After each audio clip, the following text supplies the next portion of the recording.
Esposa grávida recebe ligação da polícia sobre ocorrência com seu marido e corre para o hospital. Chegando lá, descobre algo que a deixa em choque. O telefone tocou às 13h14 da tarde, um som estridente que cortou o silêncio do quarto do bebê. Sara Cerqueira estava de joelhos no chão, o barrigão de 8 meses apoiado nas coxas, enquanto dobrava um macacão minúsculo, de um amarelo tão suave que parecia luz de sol. Ela sorriu, imaginando o rostinho do filho ali dentro. Então, o telefone tocou de novo. Ela se levantou com dificuldade, a mão espalmada na base das costas, e atendeu no viva voz, sem olhar o número. Alô? A voz do outro lado não era de ninguém que conhecia. Era grave, masculina, com um tom oficial que fez os pelos de seus braços se arrepiarem. Senhora Cerqueira, Sara Cerqueira. Sim, sou eu. Aqui é da Polícia Rodoviária Federal. Seu marido, João Henrique Cerqueira, sofreu um acidente de carro na BR-116, sentido São Paulo. O ar em seus pulmões congelou. O macacão amarelo escorregou de sua mão e caiu no chão. Acidente, ele está bem. A pausa do outro lado da linha durou uma eternidade. Ele está vivo, senhora. Foi levado para o Hospital São Lucas, mas ele não estava sozinho. A frase final pairou no ar, carregada de um peso que ela não conseguiu decifrar de imediato. Ele não estava sozinho. Claro que não estava. Devia estar com algum cliente, talvez fechando uma venda importante. João Henrique era gerente de vendas em uma concessionária de luxo, vivia para o trabalho. Com quem ele estava? Ela perguntou, a voz já um fio. Não temos essa informação no boletim, senhora. Apenas que a acompanhante também foi socorrida. A senhora precisa vir ao hospital imediatamente. O policial desligou. Sara ficou parada, o telefone na mão, o olhar fixo no macacão caído. Ele não estava sozinho. A frase ecoava, ganhando um novo contorno, mais escuro, mais afiado. Um tremor começou em suas mãos e desceu para as pernas. Ela se apoiou na cômoda, a respiração curta, ofegante. Não era um cliente. Ela sentia. Era algo diferente. Sem pensar, ela pegou a bolsa, as chaves do carro e saiu do apartamento, fechando a porta sem trancá-la. No elevador, o espelho refletiu a imagem de uma mulher que ela mal reconheceu. O rosto pálido, os olhos arregalados, a imensa barriga de grávida, parecendo um escudo frágil contra o que quer que a esperasse. O choro veio sem aviso, silencioso, as lágrimas escorrendo quentes por seu rosto enquanto ela dirigia pelas ruas frias e elegantes de Curitiba.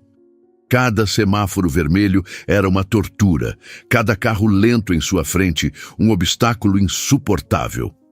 A frase do policial não saía de sua cabeça, martelando junto com a pulsação em suas têmporas. Ele não estava sozinho. O Hospital São Lucas era um caos de branco, bipes e vozes apressadas. O cheiro de desinfetante invadiu suas narinas, causando uma náusea instantânea. Ela se aproximou da recepção, o coração batendo descontrolado contra as costelas. Meu marido, João Henrique Cerqueira, ele sofreu um acidente. A recepcionista, uma mulher de olhar cansado, digitou o nome no computador sem pressa. Ele está na emergência, ala B. Fale com a enfermeira-chefe no balcão ao final do corredor. Sara agradeceu com um aceno de cabeça e caminhou, sentindo os olhares de pena das pessoas nos corredores. A grávida, a esposa desesperada. Cada passo era pesado. O corredor parecia não ter fim. No balcão da ala B, uma enfermeira mais velha de expressão severa a aguardava. Sara Cerqueira. Sim, seu marido está estável. Fraturou o braço esquerdo e teve algumas escoriações, mas está consciente. O médico virá falar com a senhora em breve.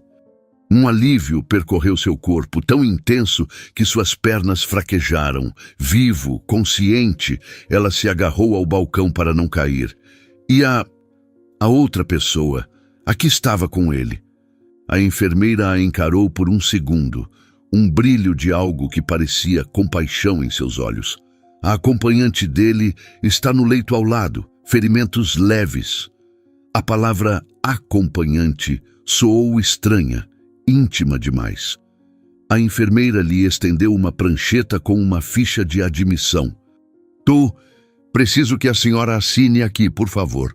Sara pegou a caneta, mas seus olhos foram atraídos para o topo da página. Ali estava o nome dele, a caligrafia apressada de algum funcionário. Paciente, João Henrique Cerqueira, leito 14. Acompanhante, Camila Furtado. Se você gosta das nossas histórias, deixe seu like e se inscreva no canal. Obrigado. O nome a atingiu como um soco no estômago. O ar foi roubado de seus pulmões. Não podia ser. Camila Furtado, a vizinha do 1202. A professora de Pilates, com um sorriso doce e um marido quieto. A mulher que, há 3 dias, bateu em sua porta para lhe dar um pote de geleia caseira e perguntar, com os olhos brilhando, se ela já sentia o bebê chutar muito. A mesma Camila que segurou sua mão e disse: "Você vai ser uma mãe incrível, Sara. Tenho tanta admiração por você." O sangue fugiu de seu rosto. A prancheta escorregou de seus dedos e caiu no chão com um barulho seco. O som dos monitores cardíacos, o chamado de um médico pelo alto-falante, o choro de uma criança em algum lugar do corredor, tudo se fundiu em um zumbido agudo e distante. Ela levou a mão à barriga, um gesto instintivo de proteção, e seus joelhos cederam. Ela caiu ali mesmo, no meio do corredor do hospital, o mundo se resumindo àquele nome escrito em uma ficha: Camila, a vizinha, a amiga, a amante. O chão era frio e duro sob seus joelhos. Por um instante, o mundo se resumiu àquela sensação. O frio subindo pela calça jeans, a pressão nos ossos, a dor surda que era um eco distante da dor real que se instalava em seu peito. A enfermeira se aproximou, a voz preocupada cortando o zumbido em seus ouvidos. Senhora, você está bem?" Alguém a ajudou a se levantar, mãos firmes sob seus braços, e a guiou até uma cadeira de plástico desconfortável encostada na parede. Ela se sentou, mas o corpo não parecia seu. Era um invólucro pesado, oco, com um peso morto na barriga que, pela primeira vez, não era o de seu filho, mas o da traição, Camila Furtado. O nome era um veneno que se espalhava por suas veias. Cada memória, cada interação com a vizinha agora se reconfigurava sob uma luz doentia e cruel. As visitas inesperadas, com a desculpa de pedir uma xícara de açúcar. As conversas no elevador, onde Camila sempre dava um jeito de perguntar sobre João Henrique, sobre o trabalho dele, sobre as viagens. Ele deve trabalhar tanto, coitado. Você precisa cuidar bem dele, Sara. A frase que antes soava como solidariedade feminina, agora era um deboche, uma facada dissimulada. A lembrança mais nítida e dolorosa veio em seguida. Um domingo, há 2 meses, no salão de festas do condomínio. Um churrasco entre vizinhos. Sara estava sentada, cansada pelo avanço da gravidez, enquanto João Henrique estava na churrasqueira com outros homens. Camila se aproximou, sentou-se ao seu lado e colocou a mão sobre sua barriga. "Posso sentir?" Ela perguntou com uma doçura que agora lhe causava náuseas. E então, com o olhar fixo no dela, disse: "É uma conexão tão mágica, não é? Entre mãe e filho. Nada pode quebrar isso." Ali, sentada no corredor estéril do hospital, Sara entendeu a profundidade daquela mentira. Não era apenas um caso, um deslize. Era uma performance. Uma peça de teatro cruel, encenada bem debaixo de seu nariz, no lugar que ela chamava de lar. A vizinha não queria ser sua amiga. Ela queria um lugar na primeira fila para assistir à sua vida, talvez para se comparar, talvez por puro sadismo. Cada pergunta sobre a gravidez, cada conselho sobre vitaminas e enjoos não era empatia, era coleta de informações. Era uma forma de medir o terreno, de saber até onde a esposa grávida estava alheia ao mundo de mentiras que o marido construía. Uma médica jovem, de óculos de aro fino e expressão séria, parou à sua frente. Senhora Cerqueira, sou a doutora Alencar, a plantonista. Seu marido está fora de perigo. A fratura no rádio distal esquerdo precisará de imobilização, mas não há danos neurológicos. Ele teve sorte. A palavra sorte soou como um insulto. Sorte por estar vivo para encarar a destruição que causou. Eu posso vê-lo? Sara perguntou, a voz rouca, irreconhecível. A médica hesitou. Ele está sedado no momento para o manejo da dor. E a outra paciente também está no mesmo quarto de observação. Talvez seja melhor esperar um pouco. Não, Sara disse com uma firmeza que surpreendeu a si mesma. Eu quero vê-lo agora. A médica a observou, o olhar profissional tentando decifrar o que havia por trás daquela determinação fria.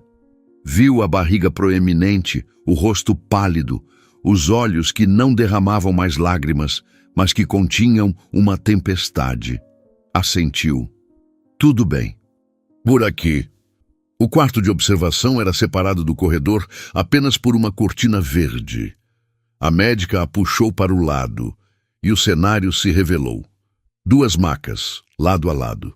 Na da direita, João Henrique. O braço esquerdo envolto em uma tala branca, o rosto arranhado, os olhos fechados sob o efeito do sedativo. Mesmo inconsciente, a expressão dele parecia culpada. Na maca da esquerda, a menos de 2 metros dele, estava Camila. Ela tinha um curativo na testa, perto da linha do cabelo, e olhava para o teto com os olhos vidrados. Ela não a viu entrar. Estava perdida em seu próprio mundo de dor e consequências. Sara ficou parada na entrada, uma estátua de gelo. O ar ficou denso, pesado, difícil de respirar. Ali estavam eles, juntos.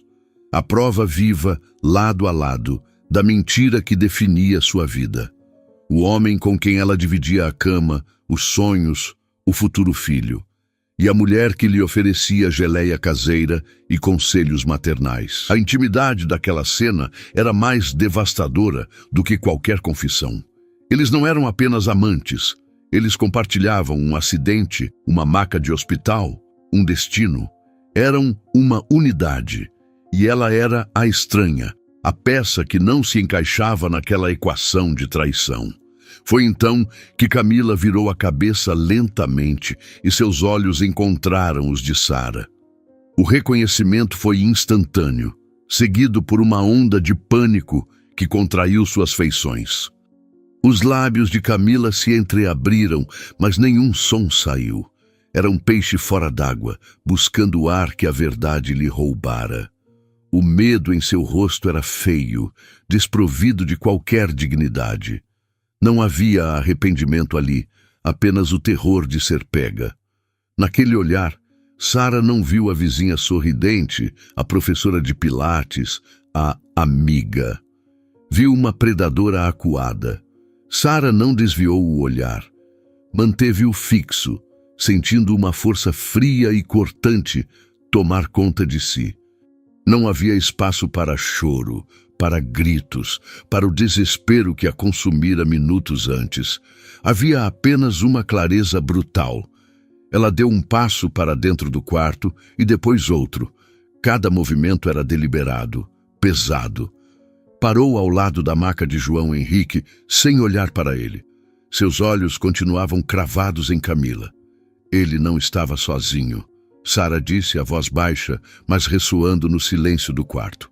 Ela repetiu as palavras do policial, devolvendo-as à sua origem. A frase atingiu Camila com a força de um tapa. A mulher se encolheu, desviando o olhar para o lençol branco, como se pudesse se esconder ali.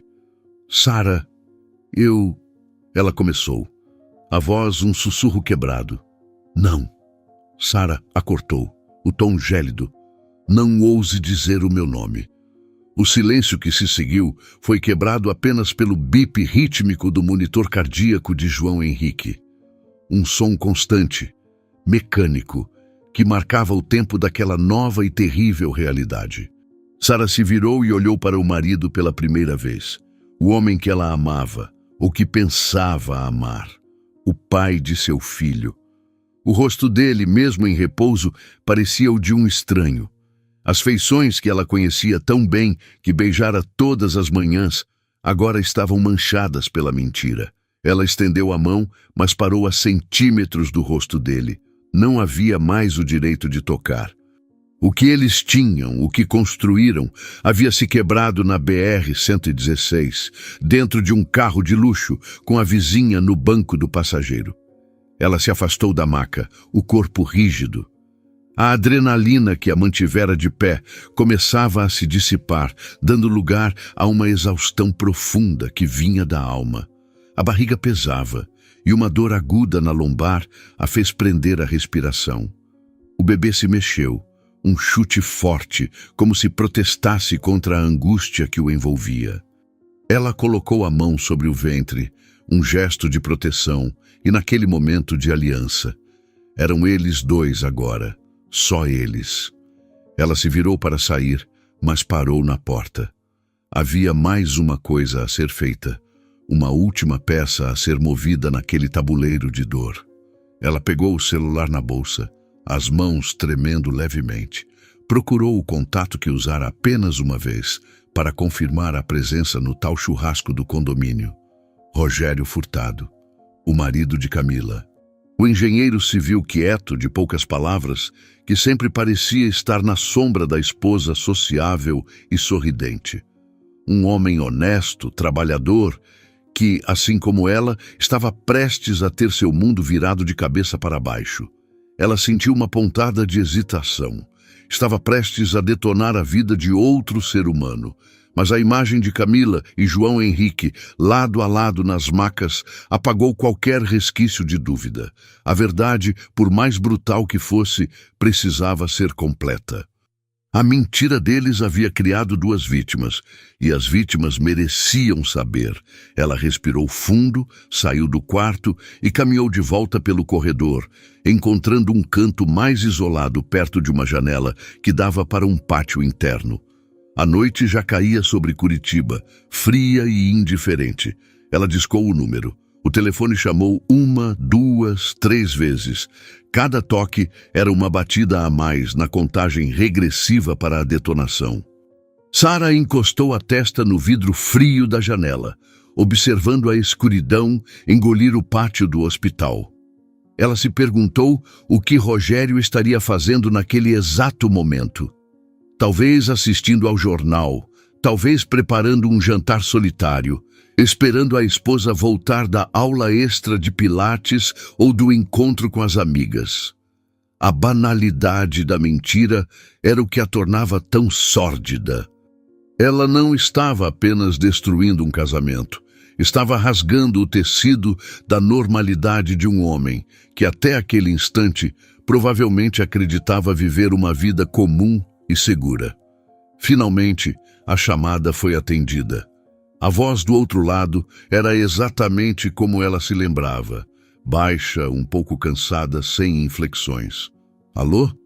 Sara engoliu em seco, o gosto metálico da adrenalina na boca. Ela precisava ser direta, clínica.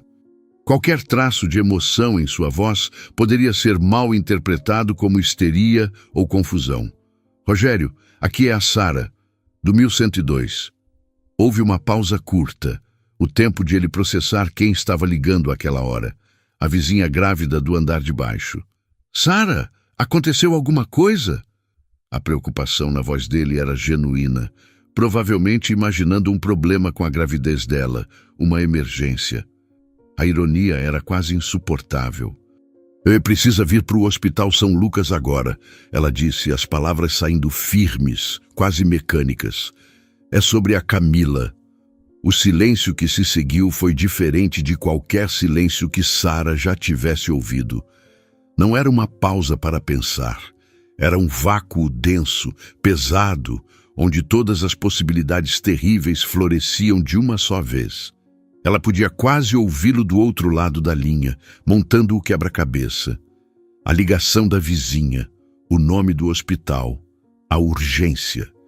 A ausência da própria esposa para dar a notícia.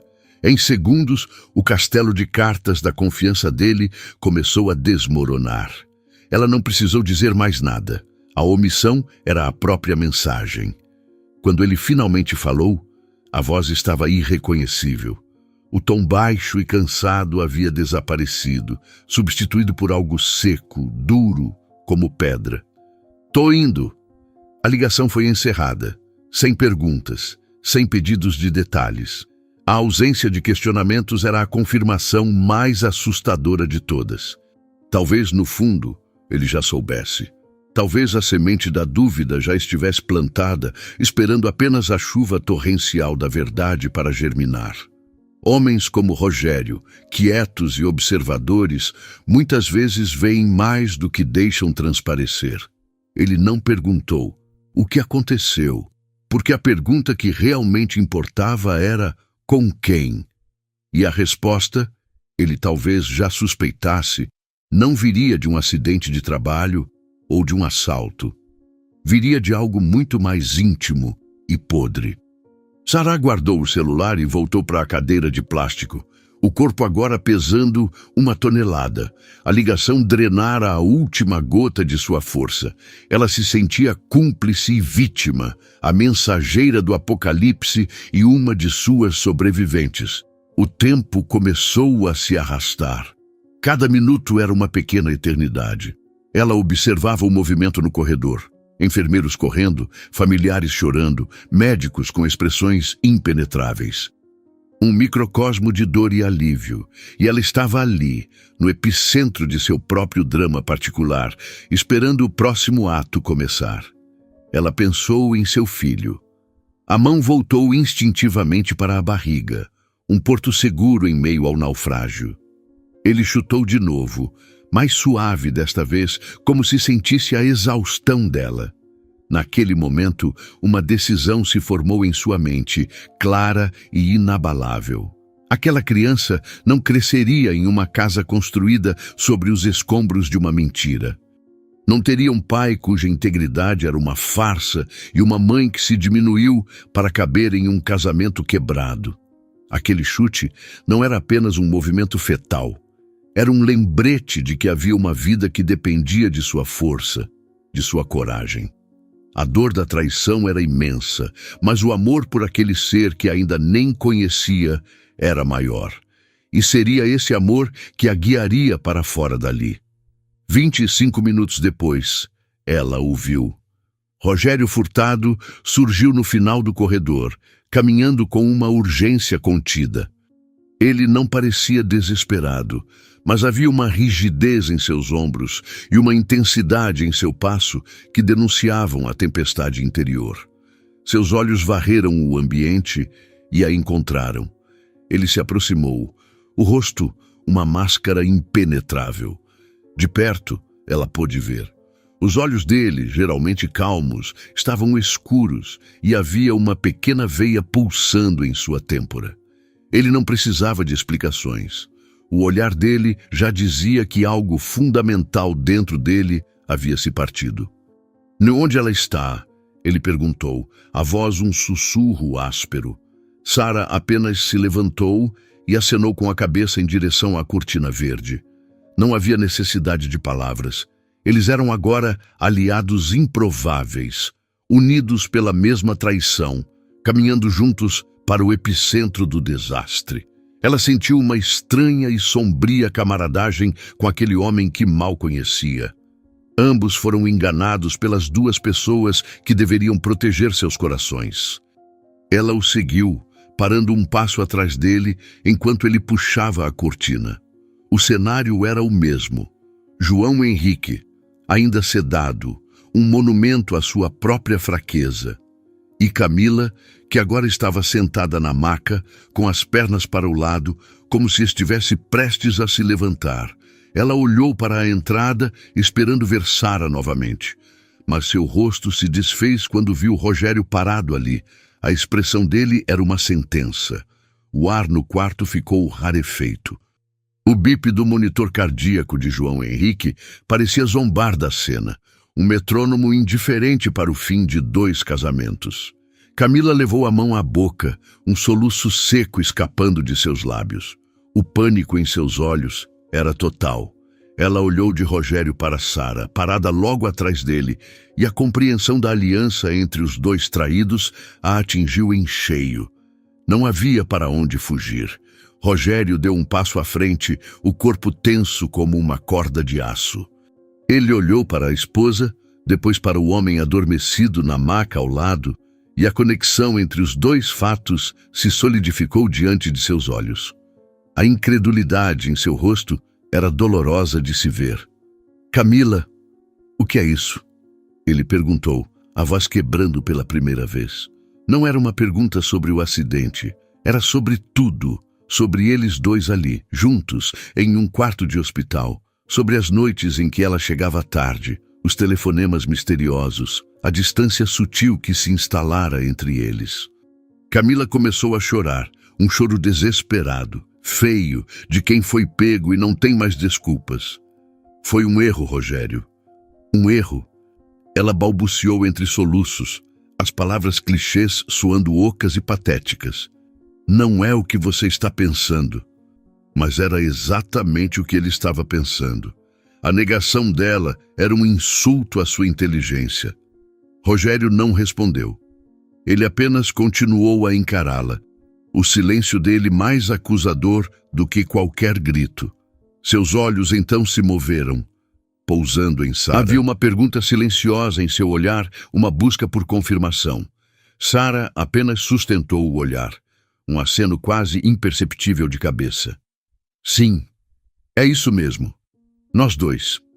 Sara permaneceu imóvel perto da porta, uma observadora silenciosa da ruína que ela mesma colocara em movimento. Ela não sentia prazer nem vingança, sentia apenas um vazio gelado. Assistir à dor de Rogério era como olhar para o próprio reflexo em um espelho quebrado. Ela via a mesma humilhação, a mesma incredulidade, a mesma sensação de ter sido feito de tolo. A mulher que pedia dicas de gravidez, que fingia admiração, estava ali, chorando por ter sido descoberta com o marido de outra. E então, um detalhe sutil, que ela não notara antes, saltou aos seus olhos. A forma como Camila se sentava, a maneira como suas mãos repousavam instintivamente sobre o próprio ventre. Uma suspeita terrível, improvável, começou a se formar na mente de Sara. Uma suspeita que tornava toda aquela situação ainda mais grotesca e complexa. O olhar de Sara se estreitou, fixando-se no gesto quase inconsciente de Camila. A mão dela, que antes gesticulava em desespero, agora repousava protetoramente sobre a parte inferior de seu abdômen. Era um movimento que Sara conhecia intimamente, um reflexo que se tornara parte dela nos últimos meses. O cérebro de Sara, já sobrecarregado, começou a conectar pontos que antes pareciam aleatórios. As perguntas incessantes de Camila sobre o primeiro trimestre.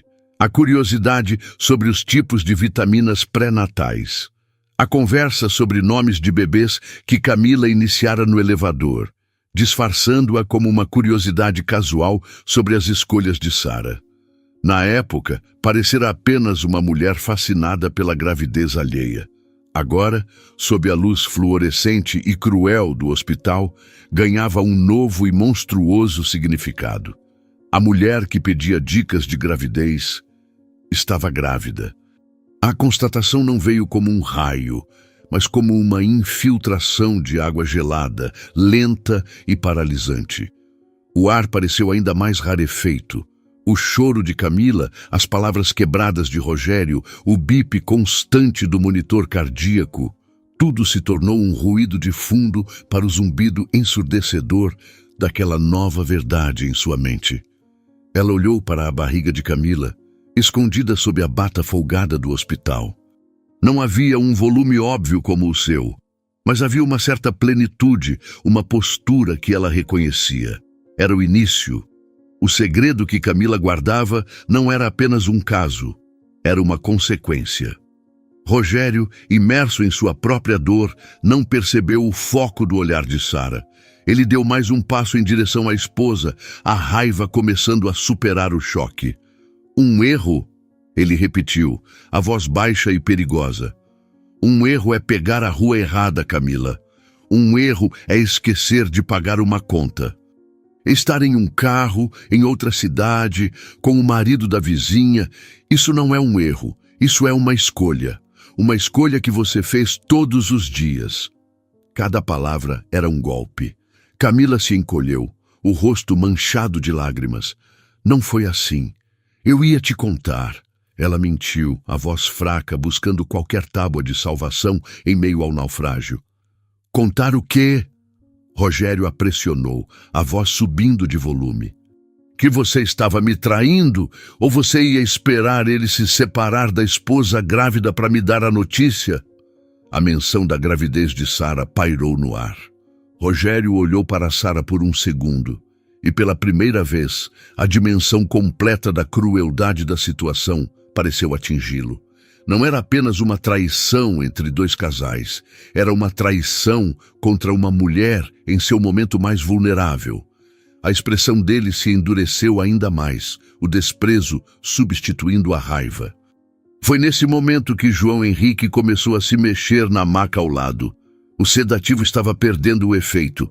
Ele gemeu, um som baixo e gutural, e seus olhos se abriram lentamente, piscando para se ajustar à luz. Sua primeira visão foi o teto branco. A segunda, quando virou a cabeça, foi a de seu mundo desmoronando. Ele viu Camila chorando, viu Rogério de pé, tenso como um animal prestes a atacar, e finalmente viu Sara, imóvel perto da porta, o rosto dela uma tela em branco onde ele podia projetar toda a sua culpa. Sara, ele sussurrou, o nome saindo com dificuldade. Sara não respondeu. Ela apenas o observou, o olhar vazio, desprovido de qualquer emoção que ele pudesse reconhecer. Onde ele esperava ver fúria ou lágrimas, encontrou apenas o nada. E aquele nada era infinitamente mais aterrorizante. A presença de João Henrique, agora consciente, mudou a dinâmica do quarto. Rogério se virou para ele, um novo alvo para sua fúria. Você, disse ele, a voz carregada de nojo. Você entrava na minha casa, apertava a minha mão, comia na minha mesa, e pelas minhas costas você estava com a minha mulher. João Henrique tentou se sentar, mas a dor no braço o fez recuar com uma careta. Rogério, calma, vamos conversar. Ele começou usando o tom apaziguador de gerente de vendas que tantas vezes o salvara. Mas ali, naquele contexto, soou patético. Conversar? Rogério riu, um som seco e sem humor. Não há nada para conversar, a cena aqui fala por si só. Ele se virou novamente para Camila, o foco voltando para a origem de sua dor. Acabou, Camila. Pega suas coisas.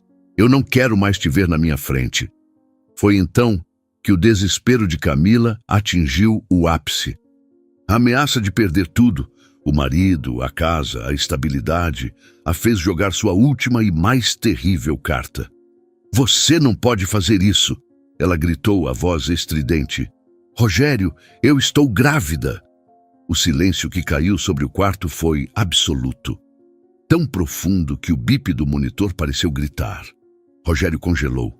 Sua cabeça virou lentamente em direção a ela, a expressão de incredulidade total.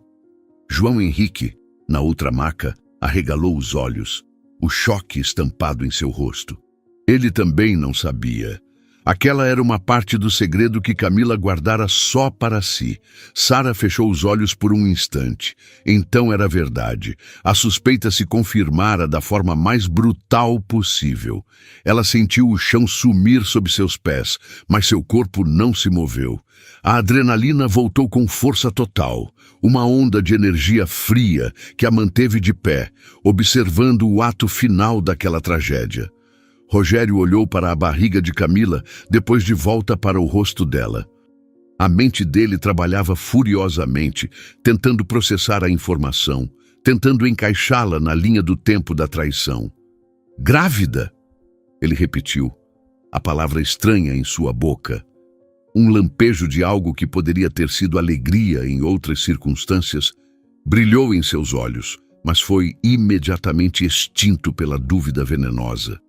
Ele olhou para João Henrique, depois de volta para Camila. A pergunta não precisou ser feita. Estava estampada em cada músculo tenso de seu rosto. É seu, Rogério, claro que é seu, Camila disse apressadamente, a voz escorregando na ânsia de convencê-lo. Nós estávamos tentando, lembra? É seu, eu juro. Mas o juramento soou falso. A semente da desconfiança, uma vez plantada, era uma erva daninha impossível de arrancar.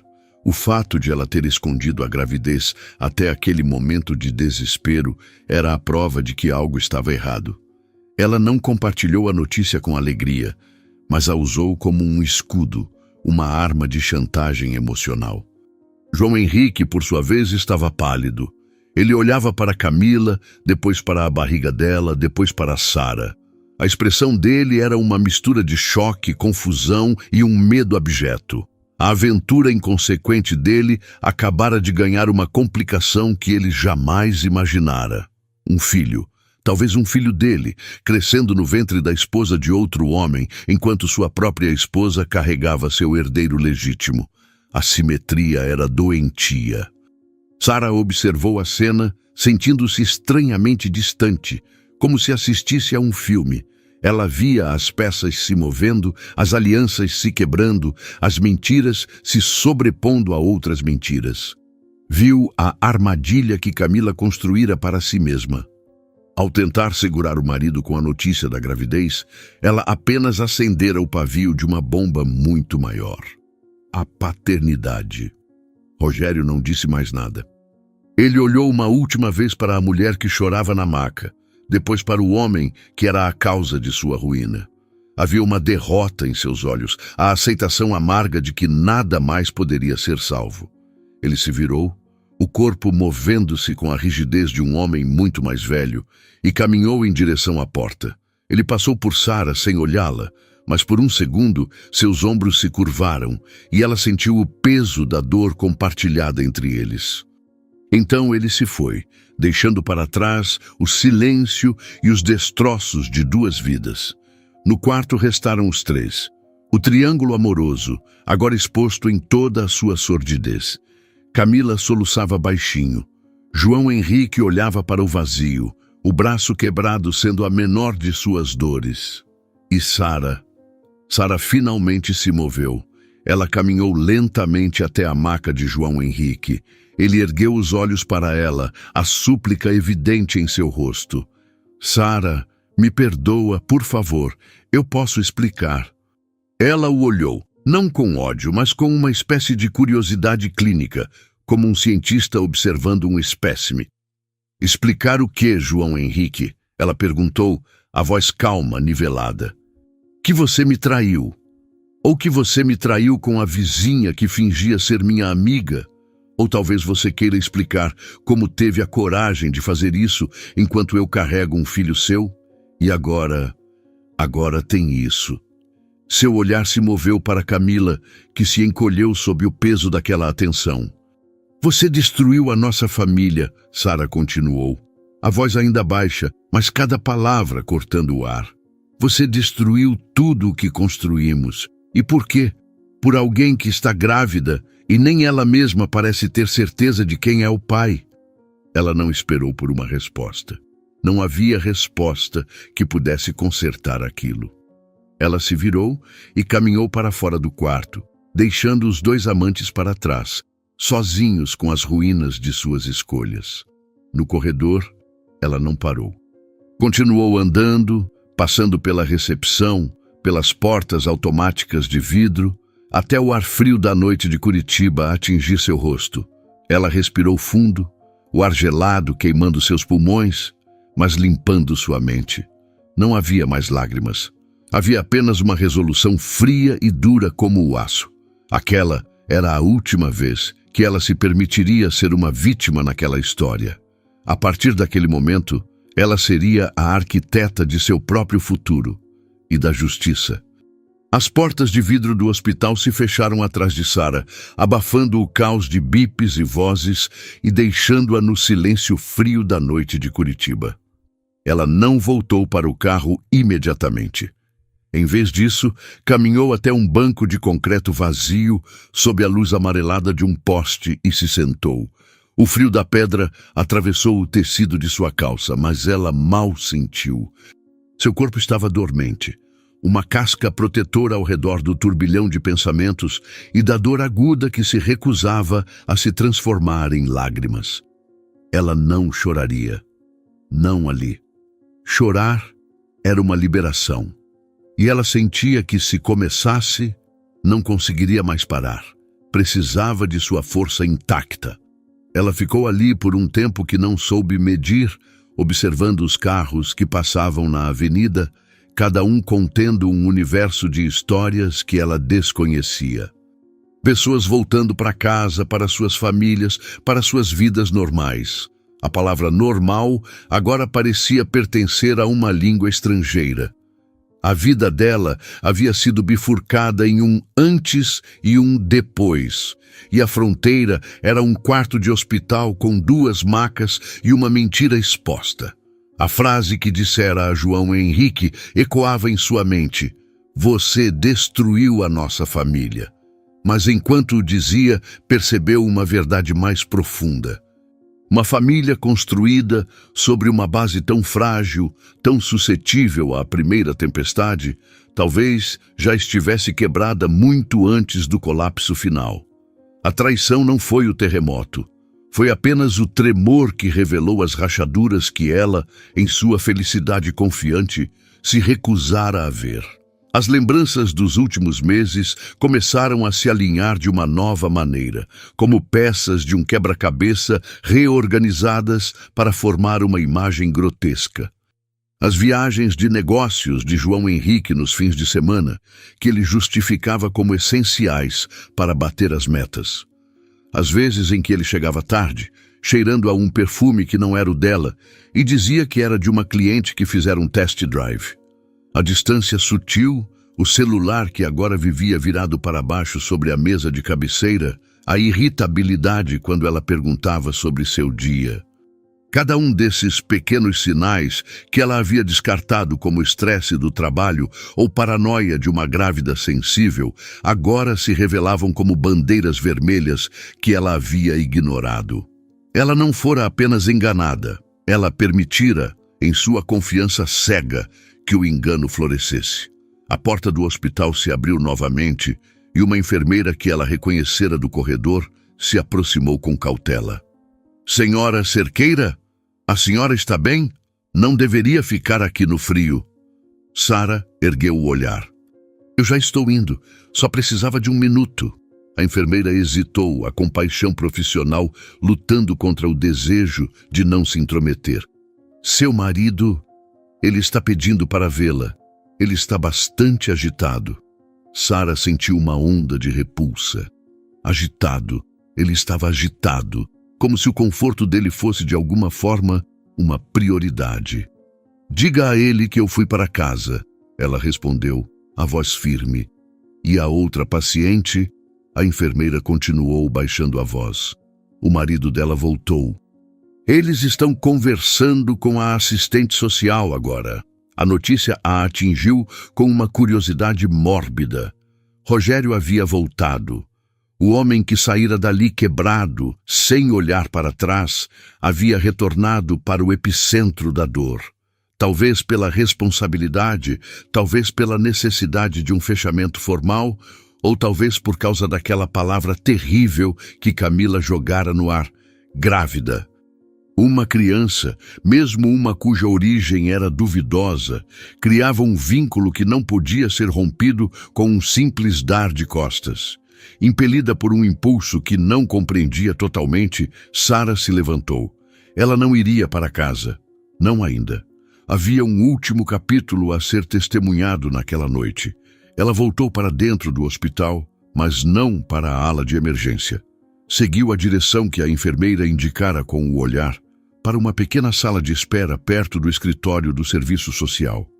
De uma distância segura, Escondida pela arquitetura impessoal do corredor, ela podia ver a cena através de uma janela de vidro. Rogério estava sentado em uma cadeira, o corpo inclinado para a frente, os cotovelos nos joelhos, a cabeça entre as mãos.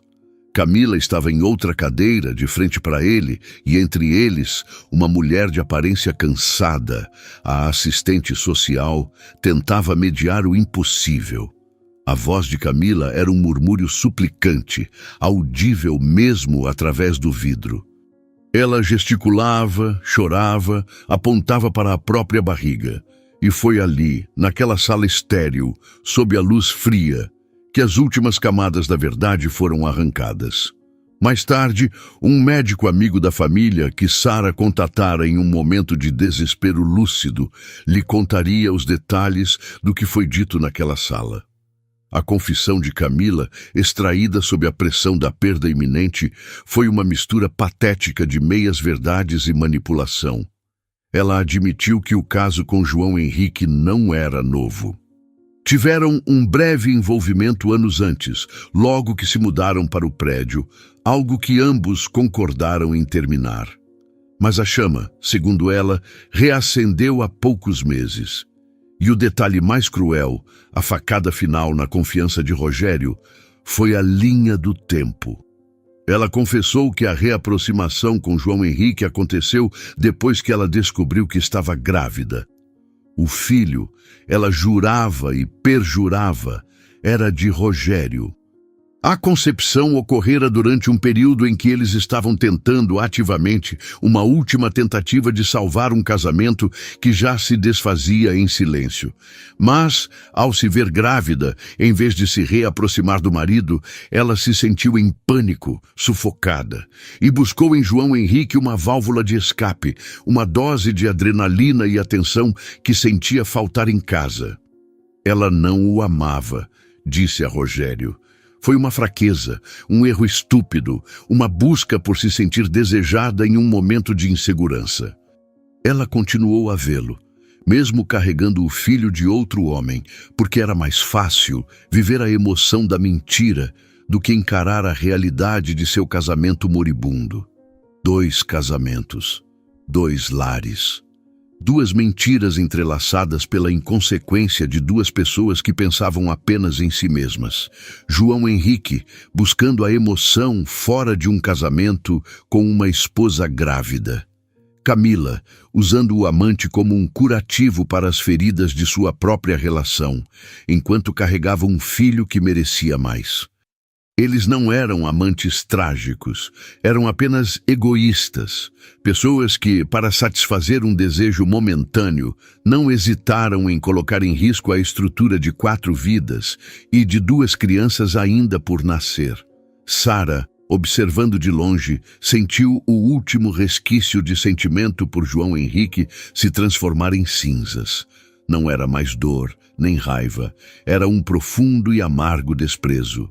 Ele não a traíra por um grande amor, por uma paixão avassaladora que o redimiria em uma tragédia romântica. Ele a traíra por tédio, por vaidade, pela emoção barata de um caso com a vizinha casada. Ele havia trocado a família que estavam construindo, a santidade do nascimento de seu filho, por um caso requentado e sórdido, com uma mulher que o usava como um passatempo. Ela viu Rogério se levantar. Ele não disse uma palavra, apenas olhou para Camila, um olhar longo, vazio, que parecia atravessá-la. Era o olhar de um homem que contempla as ruínas de sua própria casa, sabendo que não há uma única viga que possa ser salva. Então, ele se virou e saiu da sala, passando pela porta principal do hospital e desaparecendo na noite, desta vez, para sempre. Ele não olhou para trás. Sara também se virou e foi embora. Não havia mais nada para ver ali. A destruição estava completa. Ela dirigiu para casa em um estado de piloto automático, a mente estranhamente silenciosa. O apartamento, antes um santuário, agora parecia um cenário de crime. Cada objeto, cada foto na parede, cada peça de mobiliário que escolheram juntos era uma testemunha da mentira. Ela entrou no quarto do bebê, o macacão amarelo ainda no chão, e o pegou. A suavidade do tecido em suas mãos era a única coisa real em um mundo que se tornara um pesadelo. Ela não desmontaria aquele quarto. Ela o terminaria, sozinha. Na manhã seguinte, a primeira ligação que fez foi para uma advogada. A segunda, para uma corretora de imóveis. A terceira, para uma empresa de mudanças. Ela agiu com uma eficiência fria e metódica, como se estivesse gerenciando um projeto de arquitetura e não demolindo a própria vida. Cada decisão era um passo para longe dele, para longe daquele prédio, para longe da mulher do 1202. João Henrique recebeu alta no final da tarde. Ele ligou para Sara dezenas de vezes, mas ela não atendeu. Então, ele pegou um táxi para casa, provavelmente esperando encontrá-la, pronto para usar seu charme, suas desculpas, suas promessas vazias. Mas quando ele abriu a porta do apartamento 1102, encontrou-o quase vazio. Caixas empilhadas nos cantos, espaços em branco nas paredes, onde antes havia quadros, o eco de uma vida que não existia mais. Sobre a mesa de centro de vidro, a única peça de mobília que restava na sala, havia um envelope pardo. O nome dele, João Henrique, estava escrito na caligrafia elegante de Sara. Com as mãos tremendo, o braço bom lutando contra a tipóia que imobilizava o outro, ele o abriu. Dentro não havia uma carta de ódio ou de dor. Havia apenas 3 itens. O primeiro era uma cópia do laudo do acidente, que a advogada de Sara já conseguira, destacando a causa: excesso de velocidade em pista molhada. O segundo era uma cópia da última ultrassonografia de seu filho, a imagem em preto e branco de um perfil perfeito, uma vida que pulsava, alheia à sordidez de seu pai. E o terceiro era um pequeno bilhete, com uma única frase: enquanto você mentia, eu aprendi a viver. Não havia assinatura, não precisava. João Henrique ficou parado no meio da sala vazia, olhando para aqueles 3 pedaços de papel.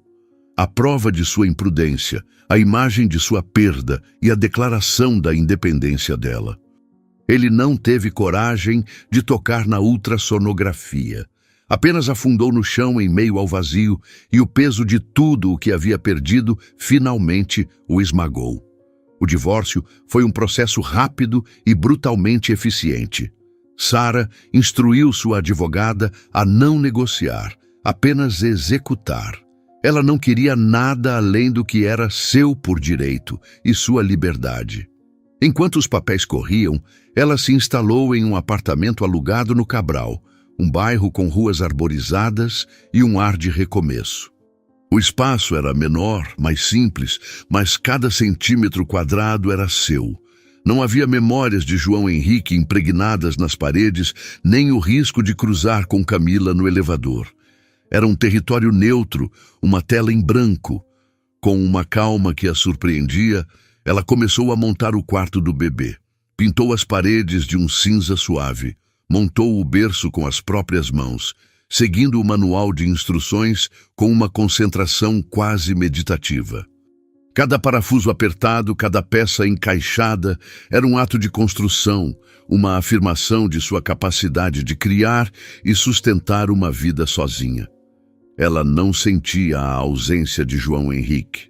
Na verdade, a solidão era produtiva, silenciosa, permitindo que ela se conectasse com a força que não sabia possuir. O quarto ficou pronto em 1 semana, um ninho de paz e promessas, construído não sobre os destroços de uma família, mas sobre a fundação sólida de uma mulher que se redescobria. A notícia do desfecho dos outros chegou a ela por fragmentos, através de conhecidos em comum e da inevitável rede de fofocas do antigo condomínio. Camila teve alta 2 dias depois de João Henrique. Rogério, fiel à sua palavra, não estava lá para buscá-la. Ele entrou com o pedido de divórcio e, em um ato de misericórdia fria, exigiu um teste de DNA pré-natal. O resultado, que chegou semanas depois, foi a última pá de cal sobre o caixão daquele casamento. O filho era mesmo dele. Mas a confirmação biológica não mudou nada. A traição da confiança fora profunda demais. Rogério concordou em cumprir todas as suas obrigações como pai, mas deixou claro que o casamento estava morto e enterrado. Camila, agora uma pária no prédio e abandonada pelo amante, enfrentaria a maternidade em uma solidão que ela mesma construiu. João Henrique, por sua vez, afundou. O apartamento vazio se tornou sua prisão. A ausência de Sara e da vida que eles tinham era um fantasma que o assombrava em cada cômodo silencioso. Ele tentou ligar, mandar mensagens, implorar por uma segunda chance, mas Sara havia bloqueado seu número.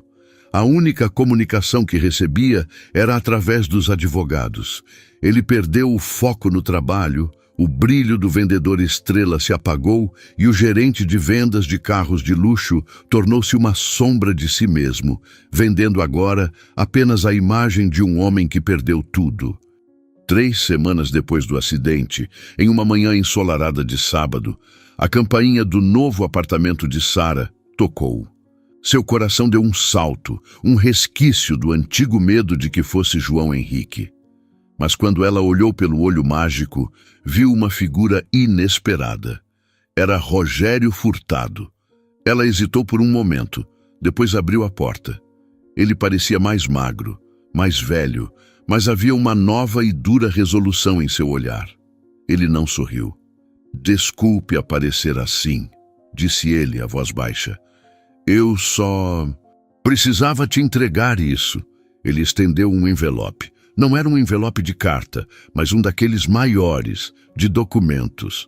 "O que é isso?" ela perguntou. "É uma cópia do teste de DNA e uma proposta, minha e do meu advogado." Confusa, Sara o convidou a entrar. Sentaram-se na pequena sala, um silêncio desconfortável entre eles. Ela abriu o envelope. Viu o laudo confirmando a paternidade de Rogério. E abaixo, um documento legal. Era uma proposta de acordo. Rogério estava oferecendo a ela a totalidade da multa rescisória que a concessionária de João Henrique teria que pagar a ele por quebra de contrato moral e danos, um valor substancial que a advogada dele estava confiante em conseguir. Em troca, ele pedia algo que fez Sara prender a respiração. Ele pedia a guarda compartilhada, não do filho dele, do filho dela. "Eu não estou entendendo", disse Sara, o papel tremendo em sua mão. "É simples." Rogério começou olhando não para ela, mas para a janela. "Meu filho vai nascer em um lar quebrado por causa do seu ex-marido. O seu filho vai nascer sem um pai presente pelo mesmo motivo. Eu não posso consertar o que aconteceu com a minha família, mas talvez eu possa ajudar a consertar o que aconteceu com a sua." Ele finalmente a encarou. E pela primeira vez, ela viu não apenas dor, mas uma determinação feroz. "Eu não quero ser um substituto. Eu sei que não sou o pai dele, mas eu posso ser uma figura paterna. Posso ensinar seu filho a jogar bola, a ser um homem honesto. Posso estar lá nos aniversários, nas formaturas. Posso dar a ele um irmão. Nossos filhos, Sara, eles não têm culpa de nada disso. Eles são as únicas vítimas inocentes, e eles serão ligados para sempre pela história de seus pais. Talvez eles possam crescer juntos como uma família diferente, estranha, remendada, mas uma família." Sara ficou em silêncio. A proposta era insana, inédita, e ao mesmo tempo fazia um sentido terrível e profundo. Era uma forma de justiça poética que ela jamais poderia ter concebido.